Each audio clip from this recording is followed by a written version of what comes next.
விவசாயி, mechanic, engineer, இப்படி அப்பாக்கள் யாரா இருந்தாலும் அவங்க கனவெல்லாம் அவங்க பசங்களுக்கு ஒரு best college. AAA college of engineering and technology, Sivakasi. Counselling code 4680.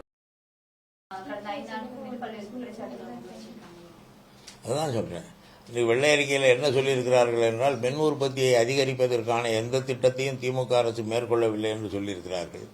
ஆனால் திமுக ஆட்சி காலம் வரை எந்த இடத்திலும் மின் தட்டுப்பாடே கிடையாது, மின்சாரம் தடைப்படவே இல்லை. அப்படி என்றால் தேவையான அளவு உற்பத்தி இருந்தால்தான் மின்தடை வராமல் இருக்கும். ஆனால் இப்பொழுது மின் தட்டுப்பாடு, மின்தடை வருகிறது, மக்கள் கலந்து போராடுகிறார்கள். நள்ளிரவிலே மக்கள் மின்சாரம் இல்லாமல், காற்று வசதி இல்லாமல் வெளியே வந்து போராடுகிறார்கள். ஆனால் அதை கேட்பதற்கு, அந்த மக்களிடம் போய் அந்த குறை கேட்டு அதை சரி செய்வதற்கு இந்த அரசாங்கம் தயாராக இல்லை. இன்றைக்கு நடக்கிற நடப்புகளுக்கு கடந்த கால ஆட்சியை குறை சொல்லுகிற ஒரே அரசாக, ஒரே அறிவார்ந்த அரசாக, புத்திசாலித்தனமான அரசாக இந்த தாவேக அரசு தான் இருக்கும் என்று நான் கருதுகிறேன்.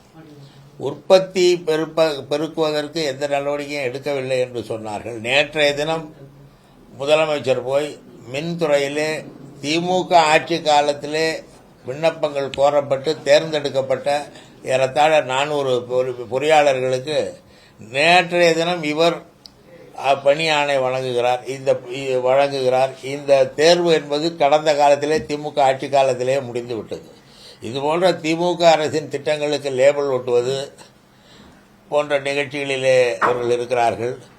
அவர்கள் தகவலிலே மின் தட்டுப்பாடு திமுக ஆட்சியால் வந்தது, மின்சாரத்தை உற்பத்தியை அதிகரிக்க திமுக எந்த முயற்சியும் மேற்கொள்ளவில்லை என்று சொல்கிறார்கள். ஆனால் திமுக ஆட்சி காலத்தில் மின்வெட்டே இல்லை.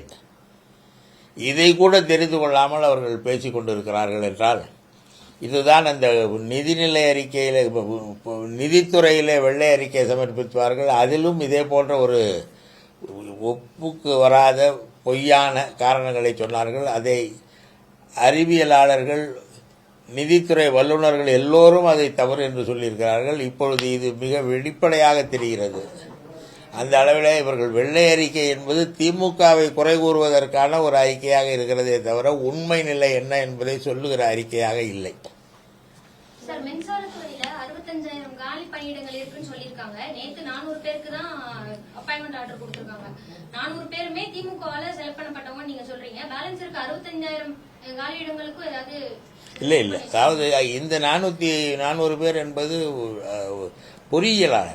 பொறியாளர்கள், மின்துறை உயர் பதவிகளுக்கு. கீழே களப்பணியாளர்கள் எண்ணிக்கை குறைவாக இருக்கிறது, 65,000 காலியிடங்கள் இருக்கிறது என்று சொல்கிறார்கள். ஆனால் களப்பணி இதுவரை மேற்கொள்ளப்பட்டு தான் வந்தது. எந்த இடத்திலும் மின் தட்டுப்பாடு ஏற்பட்டவுடன் உடனடியாக அங்கே ஆட்கள் போய் அதை சரி செய்திருக்கிறார்கள். மின்சாரம் தடையின்றி வழங்கப்பட்ட காரணத்தினாலே களப்பணியாளர்களுக்கு தேவையில்லாமல் இருந்தது. இப்படி இந்த அரசாங்கம் வந்த பிறகு களப்பணியாளர்கள் இருந்தால்தான் இந்த அரசாங்கம் மின்சாரமே வழங்கும் என்று நான் கருதுகிறேன். அதனாலே கேட்கிறார்கள். களப்பணியாளர்கள் ஏற்கனவே பணியாற்றி கொண்டிருந்தவர்களை காட்டிலும் மேலும் தேவை. எப்பொழுதுமே எல்லா துறைக்கும் அந்த துறை விரிவடைய பணியாளர்கள் அதிகம் பேர் தேவைப்படுவார்கள். எந்த பிரச்சனையும் திமுக ஆட்சி காலத்தில் எழவில்லை என்பதனாலே இந்த களப்பணியாளர்கள் நியமனத்திலே சற்று காலதாமதமானதே தவிர, இவர்களுக்கு வேண்டுமென்றால் இவர்கள் நியமித்துக் கொள்ளலாம். அவ்வளவுதான். 5 வருஷத்துல 238 பேர் தான் நியமனம் செஞ்சிருக்காங்க அப்படின்ற குற்றச்சாட்டை முன்வச்சிருக்காங்க. அது எப்படி குற்றச்சாட்டாகும்?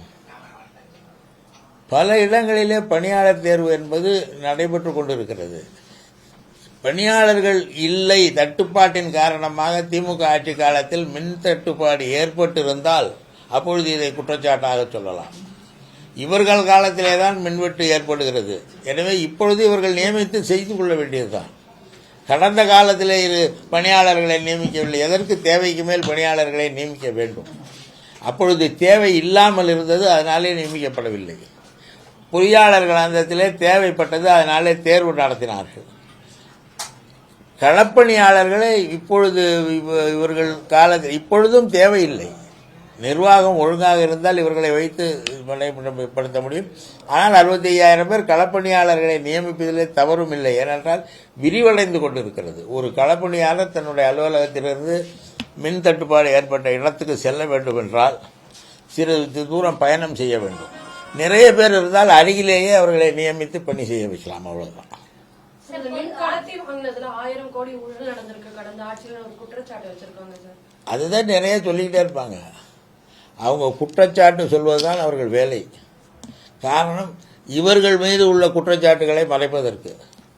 இந்த ஒரு மாத காலத்திலே குறிப்பாக மகளிர் மீதான தாக்குதல்களிலே அதிகமாக ஈடுபட்டவர்கள் ஒரு சட்டமன்ற உறுப்பினர் உட்பட அனைவரும் தாவேக்காரர்களாக இருக்கிறார்கள். இதற்கு அவர்கள் பதில் சொல்லவில்லை, பேசவே மறுக்கிறார்கள். கேள்வி கேட்டால் கூட பேச மறுக்கிறார்கள். அங்கே போய் முதலமைச்சர் சட்டமன்றத்திலே ஷூட்டிங்கில் நிற்கிறது போல அவர் போஸ்ட் கொடுத்து கொண்டு இருக்கிறார். இதுவரை யாரும் அதற்கு பதில் சொல்லவில்லை. எனவே இவர்கள் திமுக மீது குறை சொல்வதுதான் தன்னுடைய நோக்கம் என்ற அளவிலே இவர்கள் சொல்லிக் கொண்டிருக்கிறார்களே தவிர, முக்கியமாக மின் தட்டுப்பாடு திமுக ஆட்சி காலத்தில் ஒரு நாள் கூட இல்லை. என்றைக்காவது ஏதாவது ஒரு இடத்துல பழுது பார்க்க வேண்டிய சூழ்நிலை இருந்தால் அது குறித்த செய்தியை அந்த மக்களுக்கு தெரிவித்து அன்றை வரை ஒரு 2 மணி நேரம் 3 மணி நேரம் அந்த பழுது நீக்கிய பிறகு மின்சாரம் தடையின்றி வந்தது. இதுதான் நடைமுறையிலே இருந்தது. மின்சார உற்பத்தி தேவை, அதை தொடர்ந்து செய்து கொண்டிருக்கிறார்கள். பல்வேறு நிலைகளிலே இப்பொழுது காற்றாலை மின்சாரமாகட்டும் அல்லது சூரிய ஒளி மின்சார சக்தியாகட்டும், இதையெல்லாம் கூட நிறைய நிறுவிக் கொண்டுதான் வருகிறார்கள். விவசாயி, மெக்கானிக், இன்ஜினியர், இப்படி அப்பாக்கள் யாரா இருந்தாலும் அவங்க கனவெல்லாம் அவங்க பசங்களுக்கு ஒரு best college. AAA college of engineering and technology, Sivakasi. Counselling code 4680.